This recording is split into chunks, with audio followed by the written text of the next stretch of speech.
Reciban nuestro saludo al iniciar la cuarta actividad orientadora de la asignatura clínica quirúrgica. En la misma se abordará la temática relacionada con el desequilibrio hidroelectrolítico, cuyo conocimiento le permite al médico integral comunitario y al cirujano participar en la atención médica de los pacientes que necesiten su tratamiento inicial para preservar la vida.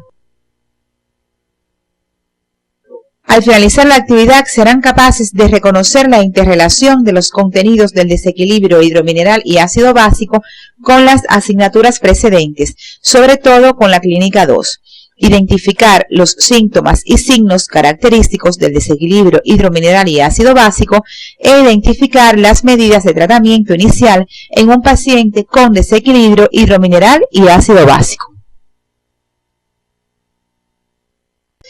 Antes de comenzar el desarrollo de la actividad, debemos hacer un pequeño recuento de la evolución histórica de la vida. La vida comenzó en el mar de la era precambriana. El cuerpo humano está hecho de elementos químicos que circulan disueltos en el agua para que se produzcan las reacciones químicas fundamentales con el objetivo de que funcione adecuadamente. Los líquidos corporales intracelulares y extracelulares tienen en su composición electrolitos que poseen una importancia extraordinaria en los seres vivos, principalmente en el hombre, a través de su largo proceso evolutivo. Las alteraciones del equilibrio de los líquidos se clasifican de la siguiente forma: anomalías de volumen, dentro de las que se encuentran déficit de líquido extracelular, exceso de líquido extracelular, anomalías de concentración como hiponatremia, hipernatremia, anomalías de composición, dentro de las que tenemos la hipopotasemia, la hiperpotasemia, la hipocalcemia, la hipercalcemia, la hipomagnesemia, la hipermagnesemia, la hipocloremia e hipercloremia y la acidosis y alcalosis. Ahora estudiaremos las anomalías de volúmenes, las cuales se clasifican de la forma siguiente: déficit de líquido extracelular, como por ejemplo la deshidratación o hipovolemia, la cual puede ser isotónica, el sodio entre 130 y 150 mil equivalentes por litro. La hipotónica, el ion sodio se encuentra en una concentración menor de 130 mil equivalentes por litro, y la hipertónica, en la que el ion sodio está en una concentración mayor de 150 mil equivalentes por litro. Exceso de líquido extracelular, dentro de la que se encuentra la hiperhidratación o intoxicación hídrica o hipervolemia, la cual puede ser isotónica e hipotónica. La deshidratación constituye una alteración del metabolismo hidromineral en el que se produce un balance negativo debido a un aporte insuficiente y o pérdida excesiva de agua y solutos en el organismo. Esta a su vez puede clasificarse siguiendo diferentes líneas, las cuales son la intensidad de la deshidratación, la interrelación entre el agua, electrolitos, ácidos y bases, la osmolaridad del plasma y de acuerdo al sodio plasmático. De estas clasificaciones, la más práctica es aquella que utiliza el sodio plasmático, por lo que pueden ser deshidratación isotónica entre 130 y 150 miliequivalentes por litro, deshidratación hipotónica por debajo de 130 miliequivalentes por litro y deshidratación hipertónica por encima de 150 miliequivalentes por litro. La deshidratación isotónica o isonatrémica o isosmolar se define como la pérdida proporcional de agua y electrólitos, lo cual le permite que se mantenga normal la osmolaridad del plasma de 285 a 310 miliosmoles por litro. Es la forma más frecuente de depresión de volumen que vemos en el paciente grave. Dentro de su etiología se describen pérdidas gastrointestinales tales como sangramiento agudo, vómitos, diarreas, fístulas intestinales o digestivas, oclusiones intestinales e ilio paralítico. Existen además pérdidas renales, las cuales debes de revisar en tu libro de texto. Su fisiopatología se desencadena por la pérdida proporcional de agua y sodio del compartimiento extracelular, con la consiguiente disminución del volumen plasmático y deshidratación celular para tratar de compensar las pérdidas referidas, y finalmente puede abarcar todos los compartimientos. Para su mejor comprensión, le mostramos la presente gráfica. El cuadro clínico de la deshidratación isotónica se caracteriza por un conjunto de síntomas y signos propios de las pérdidas de agua y electrolitos, entre los cuales se encuentran fontanera anterior deprimida, globos oculares hipotónicos y hundidos, llanto sin lágrimas, mucosa oral seca, saliva espesa, pérdida de la elasticidad de la piel, tendencia al pliegue cutáneo y oliguria. Deben profundizar en este contenido en su libro de texto. Los exámenes complementarios para su diagnóstico son el hemograma, el ionograma, la gasometría y un parcial de orina.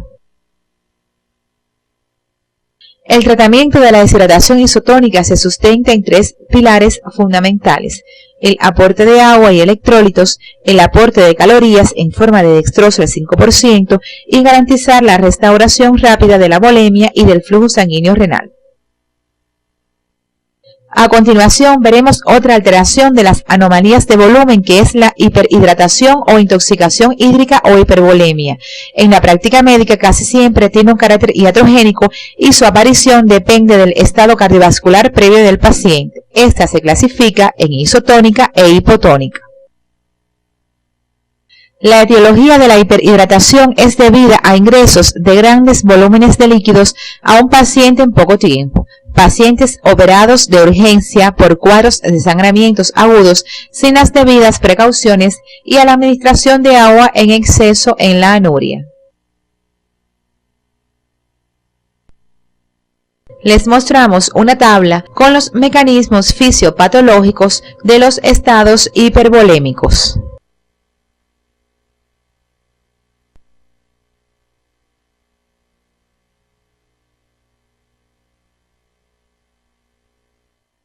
El cuadro clínico de la hiperhidratación cursa con un cortejo de síntomas y signos que la caracterizan, según ésta sea ligera, moderada o severa. Estos elementos de su cuadro clínico debes revisarlos en tu libro de texto. Para su diagnóstico se usan como exámenes complementarios de interés el hemograma y el ionograma. La hiperhidratación tiene un tratamiento preventivo y un tratamiento terapéutico. Debes profundizar en estos contenidos en tu libro de texto. Continuaremos estudiando los trastornos hidrominerales. En esta ocasión hablaremos de las anomalías de concentración. Recordemos que el ion sodio se limita principalmente al compartimento extracelular. Su concentración refleja la osmolaridad total del líquido corporal, puesto que los compartimentos de líquidos extracelular e intracelular están separados por una membrana libremente permeable solo al agua. La osmolaridad es casi igual en los dos espacios. Cualquier cambio en el número de partículas en un compartimento dará inicio a una transferencia apropiada de agua entre ambos espacios. Comenzaremos a estudiar las anomalías de concentración, la que se clasifica en hipernatremia e hiponatremia. Te remitimos a la actividad orientadora número 4 de Clínica 2 para que recuerdes las funciones del ion sodio. ¿Qué es la deshidratación hipertónica? También conocida como hipernatrémica o hiperosmolar. Este tipo de déficit de líquido extracelular ocurre por la mayor pérdida de agua que de sodio, con un aumento de la concentración de sodio por encima de 150 miliequivalentes por litro, con el consiguiente incremento de la osmolaridad plasmática superior a 350 miliosmoles por litro. Para el desarrollo de ella existen factores predisponentes, tales como la prematuridad, predomina en los menores de 6 meses, uso de fórmulas con excesos de solutos, lugares con ambientes calurosos, cuadros diarreicos con deposiciones extremadamente acuosas, fiebre mantenida y la obesidad. La etiología de la deshidratación hipertónica se plantea que se produce por múltiples causas: exceso de sodio, déficit de aporte hídrico, pérdidas renales de líquidos con bajo contenido en sodio, pérdida excesiva a través de la piel, pérdida excesiva a través de los pulmones, enfermedades del sistema nervioso central con hiperventilación, pérdida excesiva a través del tubo digestivo y exceso de sodio y agua. En el cuadro clínico de la deshidratación hipertónica predominan los síntomas y signos que pueden agruparse como síndrome de depresión intracelular. Las manifestaciones clínicas son ausencia de los signos típicos de deshidratación, sequedad de las mucosas, oliguria, hipotensión, fiebre, sed, pérdida brusca de peso y manifestaciones neurológicas. Estos síntomas varían según el grado de deshidratación, los cuales debes revisar en tu libro de texto. Para realizar el diagnóstico de la hipernatremia, te mostramos el presente cuadro resumen.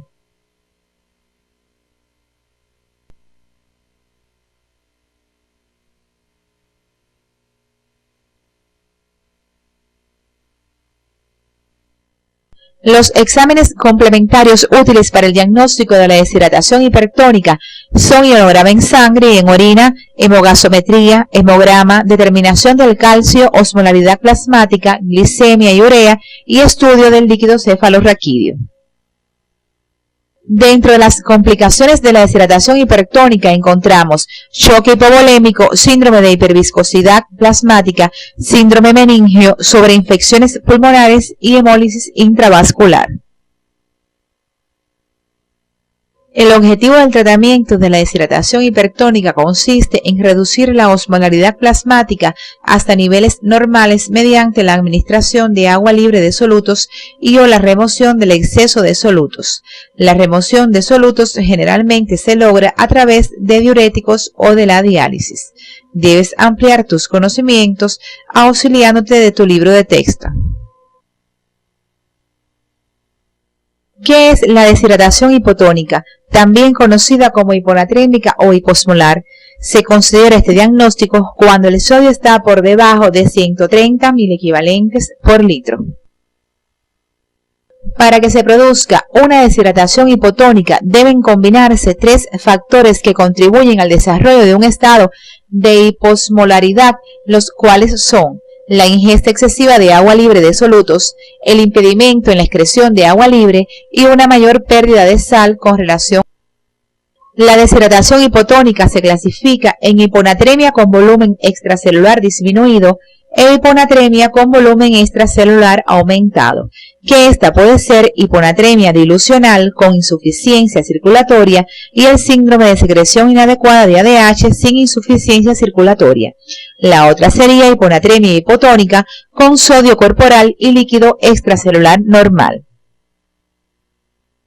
La etiología de la deshidratación hipotónica es debida a pérdida excesiva de solutos asociada usualmente a una baja reposición de estos, administración excesiva de agua y anormalidad en la excreción de agua con balance hídrico positivo. Para ampliar tus conocimientos sobre estos, debes revisar tu libro de texto.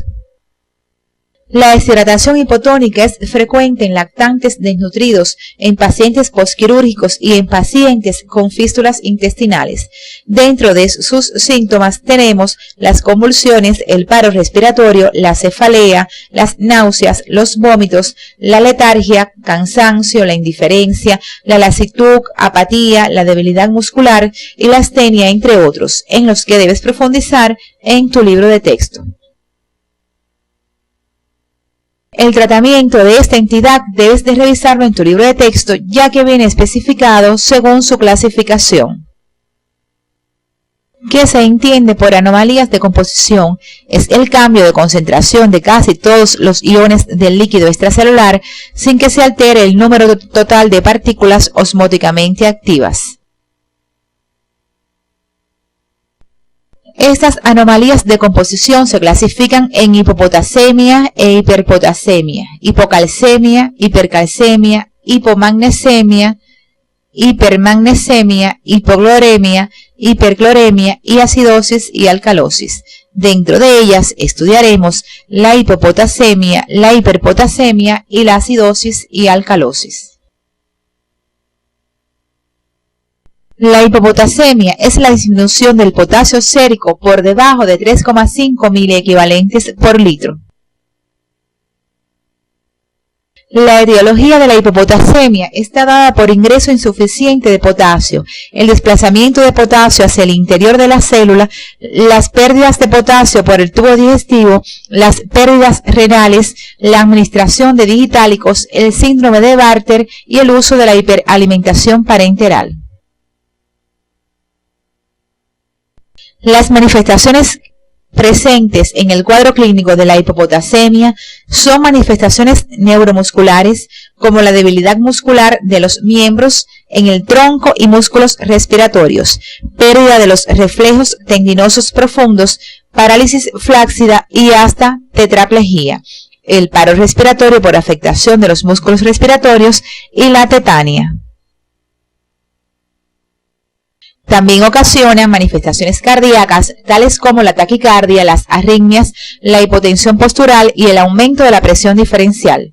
Trastornos ácido-base como la alcalosis generalizada, manifestaciones del sistema nervioso central como el estupor, la analgesia, pérdida de la conciencia con flacidez y relajación muscular, seguido de hipotensión arterial y pulso débil y fino, así como palidez de la piel con sudoración y bradipnea.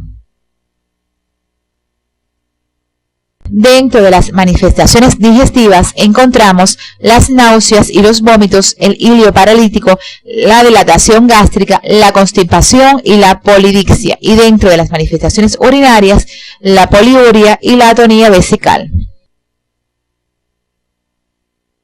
Los exámenes complementarios utilizados para su diagnóstico son ionograma en orina, el ionograma sérico, la hemogasometría y el electrocardiograma.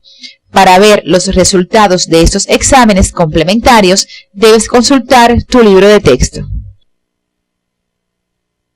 El tratamiento de la hipopotasemia se sustenta sobre 4 pilares: conocer la causa y tratar de corregirla, prevenir sus complicaciones, disminuir las pérdidas de potasio y corregir el déficit de potasio.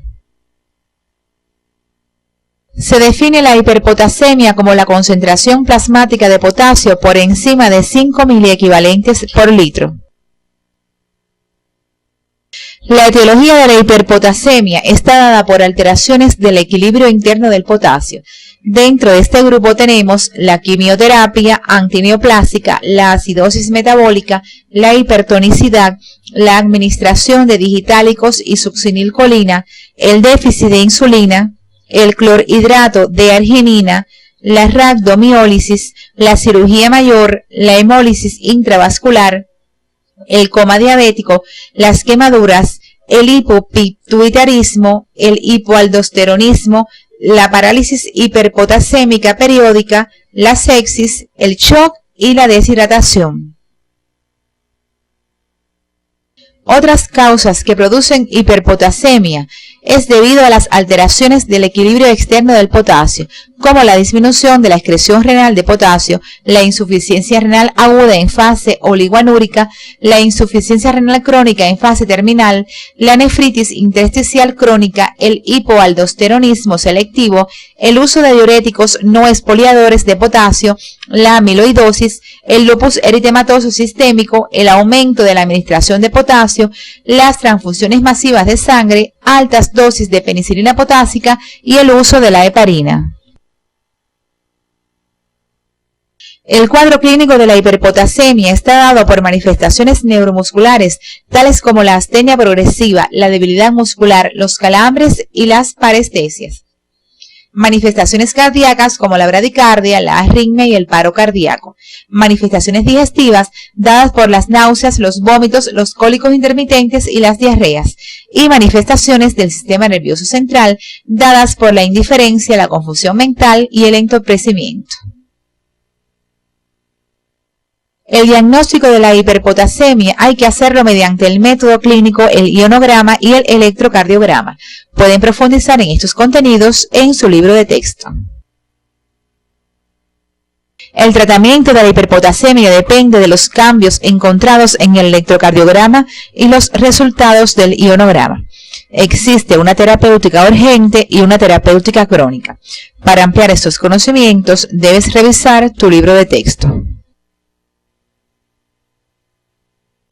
La acidosis metabólica es un trastorno caracterizado por el cúmulo de iones hidrógenos procedentes de ácidos no volátiles e hipobicarbonatemia, debido a la producción excesiva de ácidos endógenos, pérdida de bicarbonato o disminución de la excreción renal de ácidos.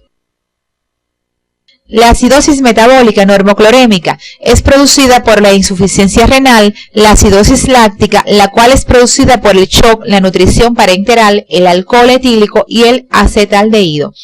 La cetoacidosis, dentro de ella la diabética, la alcohólica y el ayuno prolongado, por algunas drogas y fármacos como los salicilatos, el metanol, el paraldehído y el etilglicol.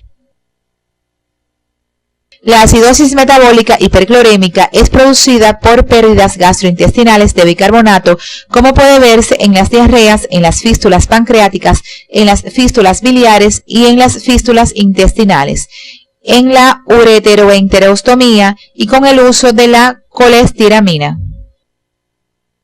La acidosis metabólica puede ser producida por la administración de ácidos tales como el cloruro amónico, el clorhidrato de lisina o arginina y por pérdidas renales durante el tratamiento con acetazolamida.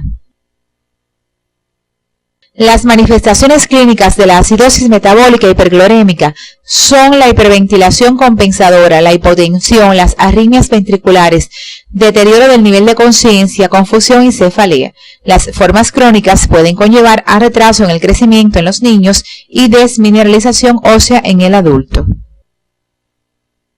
Los pilares del tratamiento de la acidosis metabólica hiperclorémica son corregir la causa de la acidosis y aportar el déficit de bases. Para ampliar tus conocimientos, debes revisar el libro de texto. ¿Qué se entiende por alcalosis metabólica? Esta es la hipercarbonatemia resultante de una pérdida de ácidos no volátiles o una retención excesiva de base.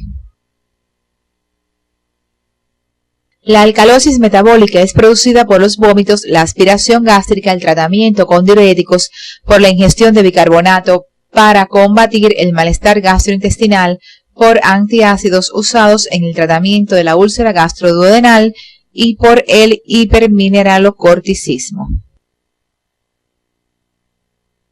Las manifestaciones clínicas de la alcalosis metabólica son la tetania secundaria hipocalcemia, la hiperirritabilidad, las convulsiones, los trastornos mentales, la depresión respiratoria. El diagnóstico de la alteración se hace con el cuadro clínico, el ionograma, la gasometría y el electrocardiograma. El tratamiento de la alcalosis metabólica debe estar encaminado a administrar cloruro de sodio o cloruro de potasio, dependiendo de la severidad de la hipokaliemia. Ante casos de alcalosis severa o persistente, puede requerirse cloruro amónico. ¿Qué es la acidosis respiratoria? Es un trastorno agudo o crónico como resultado de una falla respiratoria que determina aumento de presión parcial de dióxido de carbono y de la concentración de iones hidrógenos con aumento del pH y disminución del ion bicarbonato plasmático.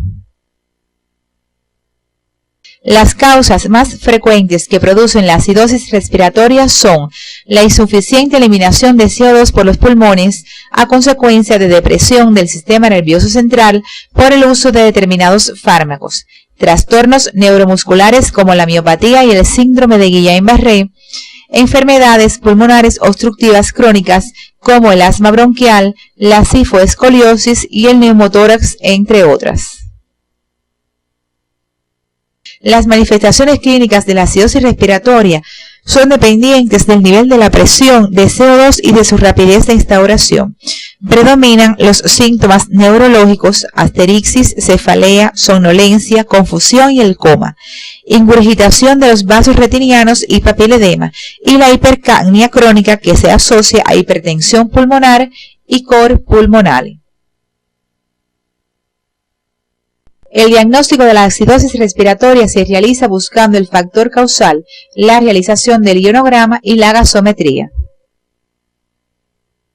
El tratamiento de la acidosis respiratoria se basa en el tratamiento de la forma aguda, el cual debe dirigirse a la enfermedad causal, pudiendo ser necesaria la ventilación mecánica en las formas graves y o acompañadas de hipoxemia. La ventilación asistida ante una hipercapnia crónica está indicada solo si existe un aumento agudo de la presión de CO2, con la precaución de que la oxigenoterapia puede disminuir o anular el estímulo respiratorio en estos pacientes. Se entiende por alcalosis respiratoria la hiperventilación inadecuada que provoca disminución de la presión de CO2 con aumento del pH y disminución del bicarbonato plasmático. Su diagnóstico se realiza con su cuadro clínico, el ionograma y la gasometría. Las causas más frecuentes de alcalosis respiratorias son la histeria, el llanto prolongado y estados de ansiedad, la intoxicación por salicilatos, la insuficiencia hepática, los trastornos del control por parte del sistema nervioso central, del sistema respiratorio, el asma bronquial, la fiebre, el ejercicio, el embolismo pulmonar y el uso de respiradores mecánicos.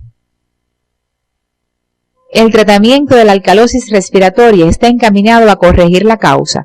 Se trata la hiperventilación con sedantes o haciendo respirar al paciente en una bolsa de papel. En la presente actividad hemos llegado a las siguientes conclusiones. Los trastornos del equilibrio hidromineral se producen por un desequilibrio entre el ingreso y el egreso del agua y los electrolitos al organismo, lo que puede ocasionar alteraciones que llevan al traste la vida del paciente. Los trastornos del equilibrio ácido-base se producen por un aumento en la producción de ácidos volátiles o por una disminución en la producción del ion bicarbonato. El ionograma y la gasometría arterial son los estudios de elección para diagnosticar y evolucionar a los pacientes con afecciones del equilibrio hidromineral y ácido básico. Las alteraciones del equilibrio hidromineral y ácido básico son de presentación relativamente frecuente en la práctica médica y requieren una actuación rápida del médico, pues las mismas ponen en peligro la vida del paciente. En la próxima actividad orientadora se estudiarán los contenidos relacionados con la anestesia general y regional, así como la utilización de los anestésicos locales, lo cual debes conocer para tu futura práctica médica.